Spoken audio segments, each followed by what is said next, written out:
bien limpita, se tiene que pudrir todo el tejido fibroso, el tejido blando, y entre ellos también se descompone el tejido fibroso, pero de alguna forma quedan los límites bien marcados, porque este animal seguramente era un animal joven.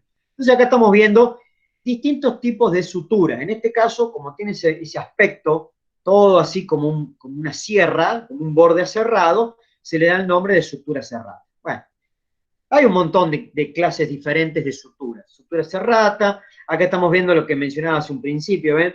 Estas son las suturas entre algunos huesos de la calavera de un cachorro, ¿ven? Ahí lo dice, la calavera de un cachorro. Y es más o menos también parecido a lo que ocurre con nuestra calavera. Hay zonas, sobre todo entre los huesos parietales, los huesos frontales, donde hay una separación importante, donde hay tejido fibroso en gran cantidad, que ahí lo estoy remarcando. También hay otra que está por acá atrás, que no la vamos a ver. En el humano también hay otras que están acá a los costados. Bueno, esos lugares están diseñados principalmente para permitir el crecimiento de los huesos del cráneo, acompañando el desarrollo del cerebro. Es decir, por eso hay determinados lugares donde hay como unas separaciones, donde hay mucho de estos tejidos fibrosos, donde hay mucha sutura, como quien dice, mucho tejido amontonado, y esas zonas son zonas muy activas que van a permitir acompañar el crecimiento del cerebro, es decir, van a permitir que crezcan los huesos acompañando el desarrollo cerebral. Por eso ustedes van a ver que cuando le tocan la cabeza a un bebé, sobre todo, en determinadas zonas, van a ver como que el dedo se hunde un poco. Se hunde porque justamente están tocando en esos lugares que se llaman fontanelas. Fontanelas son esas pequeñas separaciones que existen, que en el caso del humano hay distintas, hay una frontal, otra parietal, otra acá a los costados, bueno, hay distintos lugares y eso son importantes para esta cuestión de lo que es el desarrollo de la cabeza y acompañar el crecimiento también del cerebro. Entonces, bueno, cuando uno toca la cabeza a un bebé, ¿sí? Van a ver que en determinados lugares se hunde el dedo porque están justamente tocando en esa fontanela. No es que lo van a matar al bebé si le tocan, le apretan ahí, como dicen las viejas, que dicen, no, no le toqué arriba la mollerita al bebé. Dicen mollerita, no sé qué quiere decir mollerita, pero bueno, en definitiva, es una estructura, son estructuras de tejido fibroso que están justamente en esos lugares para acompañar el crecimiento del cerebro. Bueno, acá otro tipo de suturas escamosas, ven que hay como un bisel, está como inclinada, es bien pareja la sutura, no hay un borde aserrado, bueno. Otra, una sutura plana o armónica entre los huesos nasales, pero fíjense que siempre estamos dentro de la cabeza, las suturas están únicamente en la cabeza, no hay suturas en otro lado que no sean en la cabeza. Es en la única región del cuerpo donde existen este tipo de uniones fibrosas, se denominan suturas, están justamente en la cabeza y no hay en otro lugar. Bueno, otro tipo de sutura, después lo ven tranquilamente en la presentación, ven la grabación y demás, no vamos a entrar mucho en detalle. Bueno, y ahora vamos a ver un poquito esta articulación fibrosa que ocurre no en la cabeza, no hay sinesmosis en la calavera, en la cabeza, pero sí están en algunos huesos de los miembros, también en los miembros de nuestro cuerpo.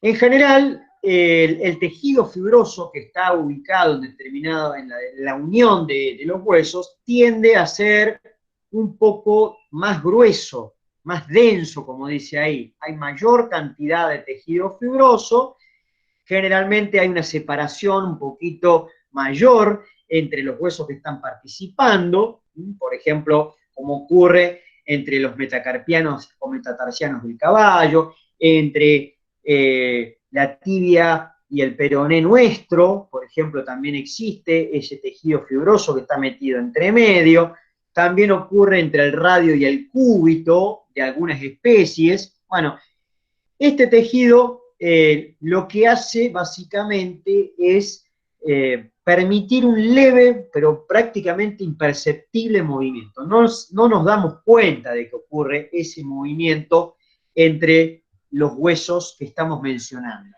Por ejemplo, entre los huesos metacarpianos y metatarsianos del caballo, que son tres, tanto el miembro torácico y pélvico se repite básicamente lo mismo, existen esas estructuras fibrosas que están uniendo los huesos, pero el movimiento que ocurre entre ellos es prácticamente imperceptible, no nos damos cuenta que está ocurriendo un leve deslizamiento entre las superficies óseas. Este tipo de articulaciones generalmente deberían permanecer sin cambios a lo largo de la gran parte de la vida del individuo. Digo generalmente porque en muchos casos, sobre todo a nivel de lo que son los metacarpianos o los metatarsianos del caballo, nos vamos a encontrar en muchísimos casos donde los huesos se terminan uniendo. Es decir, ese tejido fibroso que estaba entre medio de los huesos también termina osificándose. Pero eso en muchos casos lo mencionan como algo patológico, como que no debería pasar, pero lo vemos con mucha frecuencia, esta osificación que ocurre entre los metacarpianos y los metatarsianos. ¿Sí? Pero bueno, si tenemos que darle una clasificación y describirlo, tenemos que decir que esta articulación, o la sindesmosis, son articulaciones permanentes. Permanentes, es decir, que no deberían osificarse a lo largo de la vida del individuo. Lo que no pasa en muchos casos. Bien, y esta es la que nunca me terminó de convencer. ¿Por qué? Porque los dientes no tienen mucho que ver con el aparato locomotor. Lo que estamos mencionando, lo que estamos estudiando, es básicamente el aparato locomotor. Y los dientes son estructuras que derivan inclusive desde otra parte del embrión. No tienen el mismo, no se empiezan a desarrollar de la misma parte del embrión, que es lo que va a formar el aparato locomotor, sobre todo la parte de los huesos. Entonces, es como que estamos conectando dos cosas diferentes, embriológicamente diferentes. Pero bueno, de todas maneras, aparece esta categoría en los libros de medicina, en los libros de anatomía veterinaria, en los libros de anatomía humana, y es por eso que, bueno, la describimos rápidamente. Acá estamos viendo, esto está sacado de un libro de anatomía humana, donde se ve un alvéolo, que es la parte del hueso. El alvéolo es la cavidad que tiene el hueso, donde va a permitir que se aloje la raíz del diente. Que ahí estamos viendo, supongamos que es un colmillo, un canino, no sé, algún diente particular. Entonces estamos viendo la raíz del diente, está alojada en una cavidad ósea, supongamos que es de la mandíbula, y entre la raíz del diente y la cavidad ósea, vamos a borrar para que no haya confusiones, entre la raíz del diente y el alvéolo dentario, que es la cavidad, vamos a observar ahí, entre medio, un ligamento. Una estructura fibrosa. Tiene un nombre propio, eso se llama ligamento periodontal. Ese es el nombre que tiene, tanto en la anatomía humana como en la anatomía veterinaria, tiene el mismo nombre. Ligamento periodontal. ¿Qué hace ese ligamento ahí, esa estructura fibrosa? Agarra firmemente la raíz del diente a el hueso. ¿Sí? Bien. Generalmente, y lo van a ver ustedes con la práctica, y bueno, Santiago tiene bastante experiencia en esto, hay muchas especies, sobre todo, bueno, hoy en día aparecen problemas odontológicos en especies, pero sobre todo en los carnívoros, tanto en perro como en gato, aparecen numerosísimos problemas odontológicos, como por ejemplo nos ocurre a nosotros también. El humano tiene montones de problemas a nivel de la boca, de todos sus componentes, los dientes principalmente. Entonces, cuando empieza a haber sarro acumulado, placas de sarro, que empieza a inflamar las encías, todo eso genera una gingivitis, una inflamación de la encía. Eso con el tiempo, con la proliferación bacteriana y demás, si uno no hace un tratamiento, hace una limpieza, hace un montón de cuestiones, eso en muchos casos termina afectando el ligamento periodontal. ¿Y qué es lo que ocurre cuando empieza a afectarse ese ligamento periodontal? Se termina aflojando el diente. Es una enfermedad, denominada enfermedad periodontal, entonces se termina como aflojando el diente y en muchos casos, cuando no se hace un tratamiento en tiempo y forma, cuando nos dejamos estar nosotros como humanos y los animales no los llevan al veterinario, esos dientes en muchos casos se pierden o hay que sacarlos porque terminan afectando inclusive gran parte de lo que es inclusive hasta el hueso se puede afectar. Entonces, este tipo de articulaciones, donde participan dos estructuras que son de distinto origen embrionario, que son distintas cosas, uno tiene que ver con el aparato digestivo, el otro tiene que ver con otro tipo de elemento anatómico, bueno, se denomina gonfosis, ¿sí? Se denomina gonfosis. Y eso lo que hace es mantener de alguna manera la raíz del diente en el interior del alvéolo dentario. ¿Sí? Bien, ¿dudas hasta ahí? ¿Dudas? ¿Dudas? ¿Dudas? ¿Algo que no se haya escuchado? Bueno, lo pueden escuchar después de 200 millones de veces si quieren. ¿Se escucha? Sí, profe, acá No, estamos. algo así, sí, el zarro predispone, bueno, ahí lo está explicando, lo está explicando Santiago toda esta cuestión. Bueno, bien, volvamos entonces a la presentación. Bien, ahora estamos en condiciones de empezar a estudiar otro tipo de articulaciones desde el punto de vista anatómico y también vamos a mencionar algunas cuestiones vinculadas a su funcionamiento. Estas son las articulaciones que se denominan cartilaginosas. ¿Por qué se llaman así? Porque, lógicamente, entre las superficies articulares, en vez de haber tejido fibroso, se interpone o se intercala cartílago. Ese cartílago puede tener distinta estructura o distinta composición. Antiguamente, estas articulaciones se llamaban de esta manera, anfiartrosis. Anfi significa que se mueven un poquito, que están diseñadas para moverse un poco.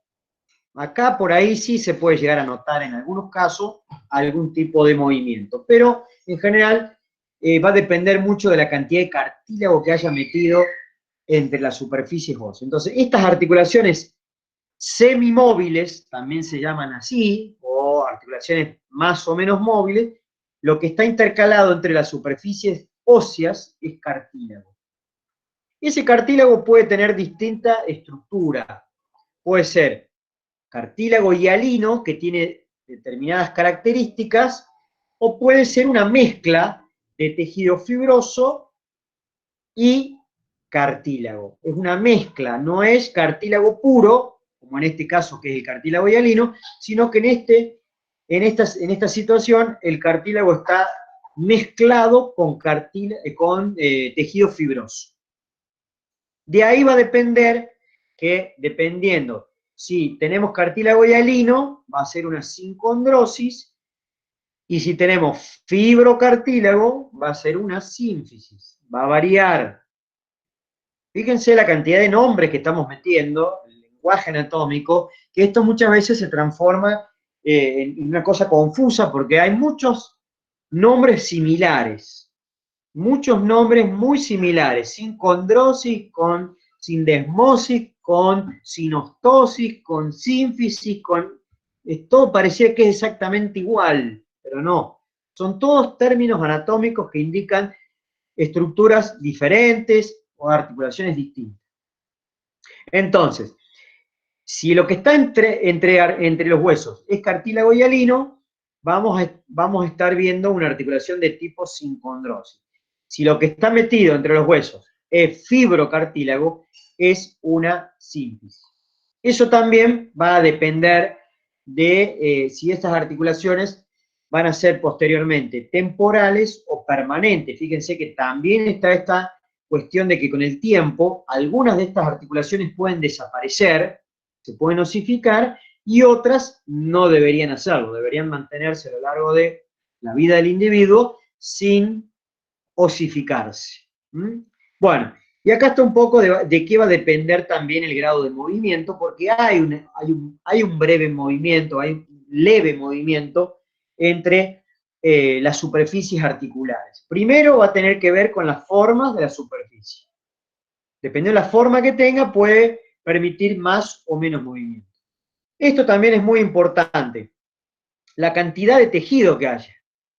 La cantidad, el tipo de tejido, si es hialino o es fibrocartílago, eso también va a depender. Generalmente las que son de fibrocartílago son más móviles que las que tienen cartílago hialino, y además la elasticidad, bueno, que de alguna manera va de la mano con esta cuestión de que estamos diciendo ahora. Las que son fibrocartílago tienen cierta elasticidad, las que son de cartílago hialino prácticamente casi que no hay elasticidad en ese tejido, porque es un cartílago puro, un cartílago de tipo hialino, que ya vamos a ver las características que tiene. Entonces, bueno, estas son las articulaciones cartilaginosas, que vamos a tener de dos tipos, sincondrosis y sínfisis. En una va a haber cartílago hialino, en otra va a haber fibrocartílago, en una va a haber más posibilidades de movimiento que en otra, y a su vez una va a sufrir osificación y la otra debería mantenerse sin cambios a lo largo de la vida del individuo. Bien. Me gusta más enfocarme en esta cuestión que está acá recuadrada, que creo que es poco más importante. Acá estamos viendo dos tipos de sincondrosis distintas, donde hay cartílago hialino, pero yo considero que una es más importante que la otra, y por eso es que está recuadrada esta. ¿Qué es lo que estamos viendo acá? Esto es el extremo de un hueso largo. ¿A qué hueso se puede estar pareciendo? Está sacado de humano, pero en los animales pasa exactamente lo mismo. ¿De qué hueso? ¿A qué hueso se asemeja? Esto es un corte, ¿no es cierto? Un corte ¿Un fémur, sagital. profe, puede ser? ¿Qué cosa? ¿Un fémur? Claro, exactamente. El ¿Sería fémur, el extremo proximal, profe? el extremo proximal del fémur nuestro. Tal vez el mío ya no, porque ya estoy viejo yo, pero el de ustedes capaz que sí. ¿Qué es lo que estamos viendo acá, en definitiva? En este esquema, porque es como un esquema del fémur, el extremo proximal del fémur, y estamos viendo que entre la epífisis, acá fíjese que se ve la epífisis que está justamente en la cabeza del fémur, acá hay una parte del trocánter donde hay, también forma parte de la epífisis proximal. Fíjense que está separado como del resto del cuerpo del hueso estoy hablando, de la diáfisis del hueso, por una placa de cartílago. ¿Ven? Esto que estoy recuadrando ahí, esa placa epifisiaria o placa de crecimiento, como dice la palabra, eso es un cartílago hialino, es un cartílago que está interpuesto entre las epífisis y la diáfisis de los huesos largos. También aparece en algunos lugares donde, como ya les dije, siempre hay excepciones a la regla.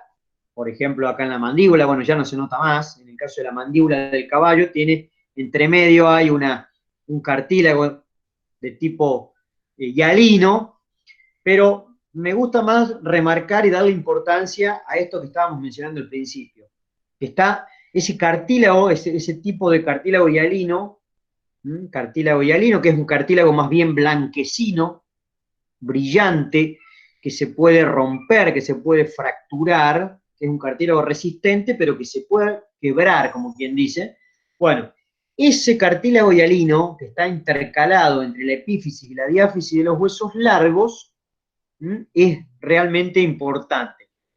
¿Por qué creen que es importante ese cartílago que está en esos lugares puntualmente? Y ahí va un poco la intención de por qué lo remarco y no le doy mucha pelota a si está en la mandíbula o si está en otro lugar. ¿Por qué creen que puede ser importante eso? ¿Escuchan? Hola, hola. Hola. Sí, profe. Ah, bien, están pensando, me gusta. ¿Por qué creen que puede ser importante que haya cartílago metido entre la epífisis y la diáfisis de los huesos largos? Y que estén en determinado momento de la vida, ¿no? Porque esto después se termina osificando. ¿Para qué puede servir eso en un animal? O en un individuo como nosotros. Somos animales, en ¿Para definitiva. favorecer la movilidad, profe? ¿O para que no se desgaste el hueso, digamos, con la movilidad? No tanto, no. Va apuntada a otra cosa que es realmente interesante. Piensen Forma ustedes, parte del ¿cómo? crecimiento. Forma ¿Cómo parte del dicen? crecimiento. Lautaro, sí, exactamente. Ese cartílago que está ubicado justamente ahí, el que está en ambos extremos de los huesos, ahí yo simplemente mostré solamente la epífisis, o sea, la parte proximal del hueso, pero está en ambas puntas.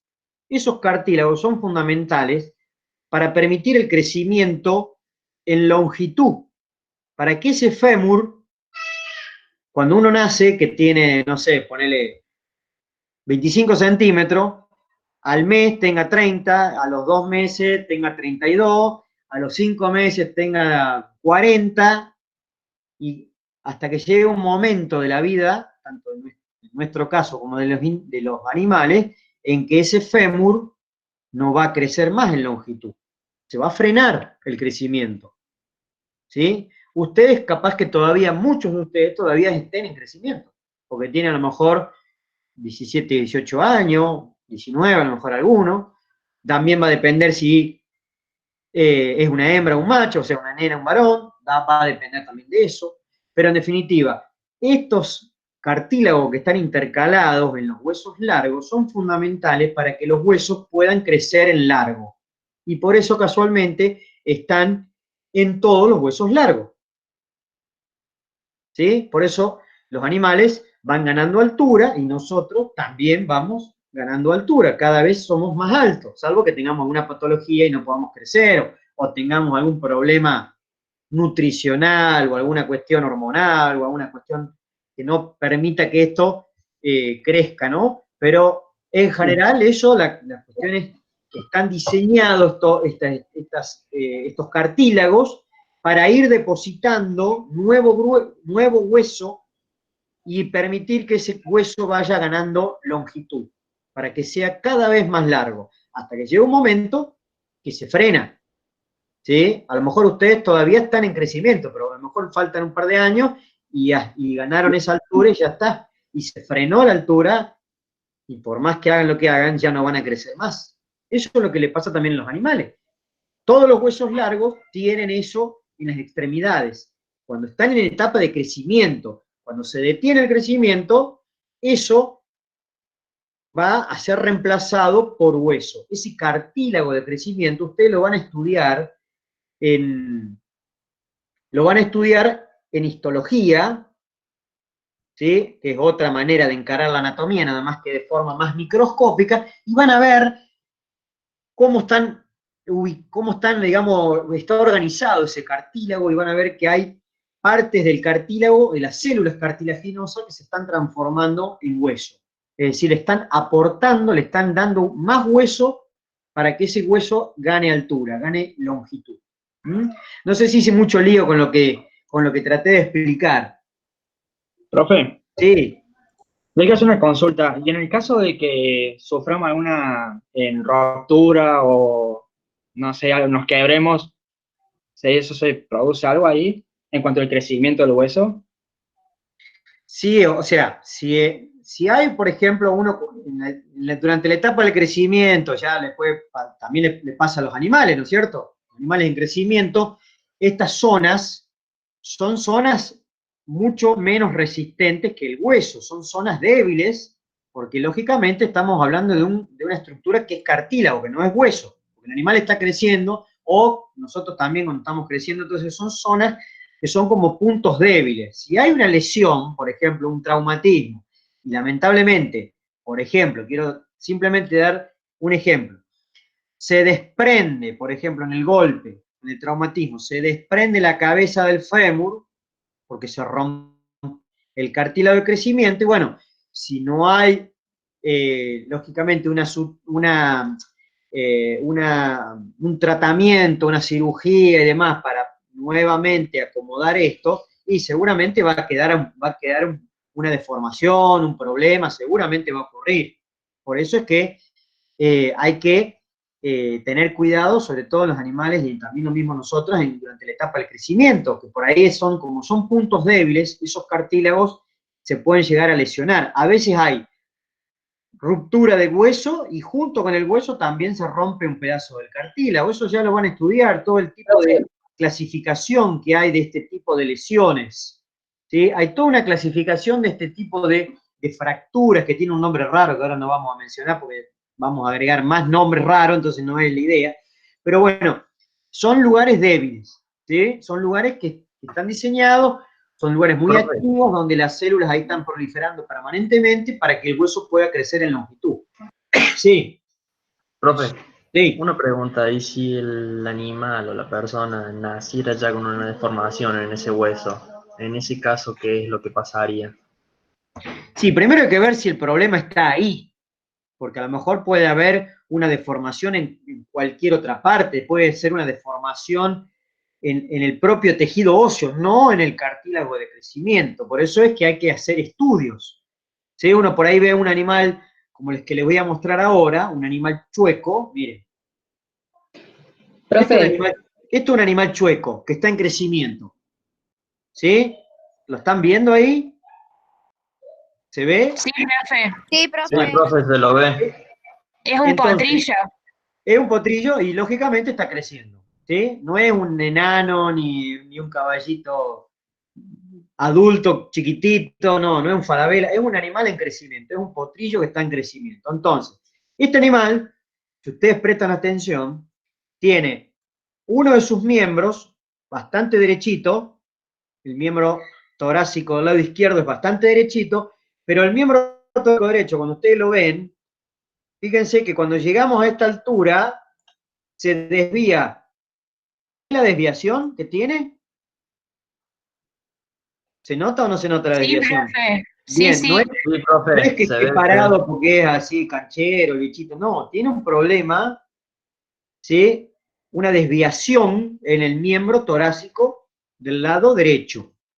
Entonces, para poder decir que el problema está en determinado lugar, hay que hacer estudios, digamos, generalmente uno recurre a lo más básico, que es hacer una radiografía, una o más radiografías, para ver dónde puede estar el problema.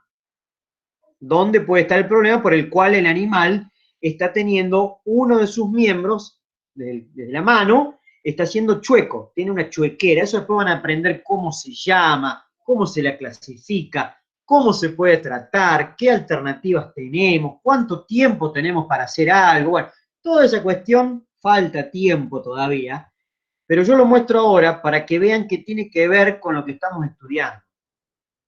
Estamos estudiando estos cartílagos de crecimiento, que son articulaciones que se denominan sincondrosis, que van a permitir que los huesos largos crezcan. También aparecen en algunas otras excepciones, ya vamos a mostrar, en la mandíbula ya les mostré una. Hay algunos que están en la base del cráneo también, que son de tipo sincondrosis, pero las más importantes, remarco lo mismo, son las que están en los huesos largos. En los huesos largos en crecimiento. Entonces, como es lo más básico para saber dónde está, dónde posiblemente está el problema, ¿qué le hicieron a este potrillo? Le sacaron una radiografía. Para poder entender la radiografía, ¿sí? Para poder interpretar lo que estoy viendo, adivinen qué es lo que les hace falta saber a ustedes. Que capaz que ya lo sepan. Ojalá que ya lo sepan. ¿Qué es lo que les falta? ¿O qué es lo que nos hace falta para poder entender una radiografía? Conocer los huesos. Conocer los huesos, conocer la anatomía, ni más ni menos. Porque si yo no tuve nunca la posibilidad de ver cómo son los huesos, y a mí me muestran una radiografía, voy a decir, uy, qué lindo, che, mirá qué bonito que se ve, cuántos colores raros que hay. Ah, mirá vos. Bueno, Se lo voy a pasar al colega para ver si me puede dar el diagnóstico, porque yo la verdad no tengo la más pálida idea que tiene. Eso es lo que nos pasa.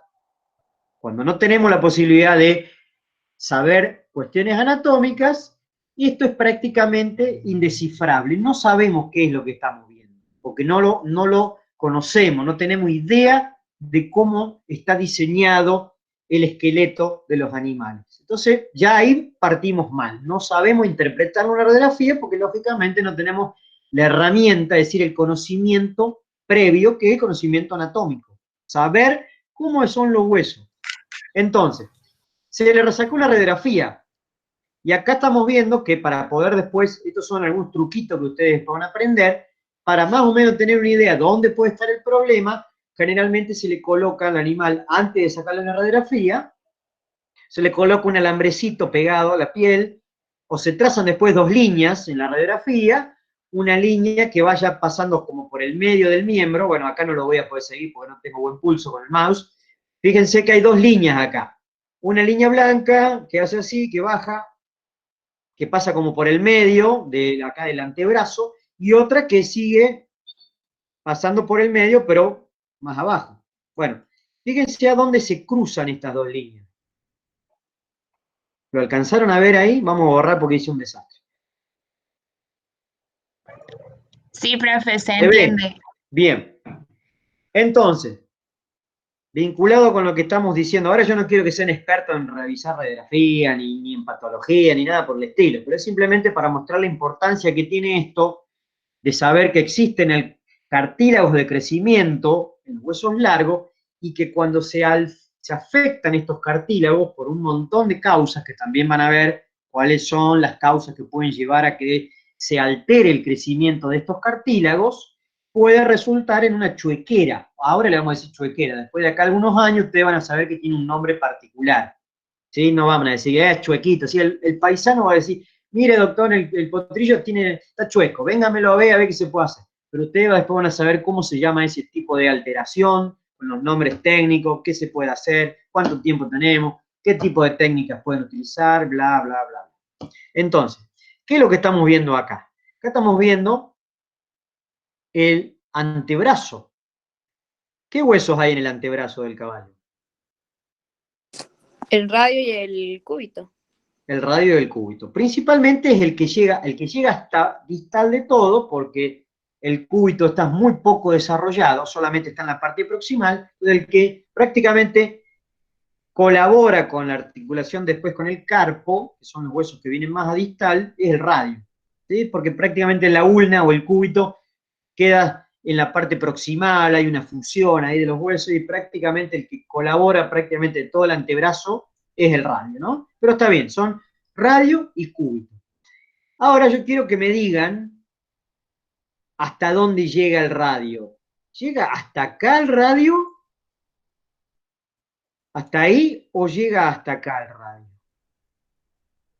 No, profe, lo de más abajo ya sería la articulación, ¿o no? Claro, eso es articulación. ¿Hasta ahí llega Hasta el la radio? segunda línea donde marcó, ahí llega el hueso.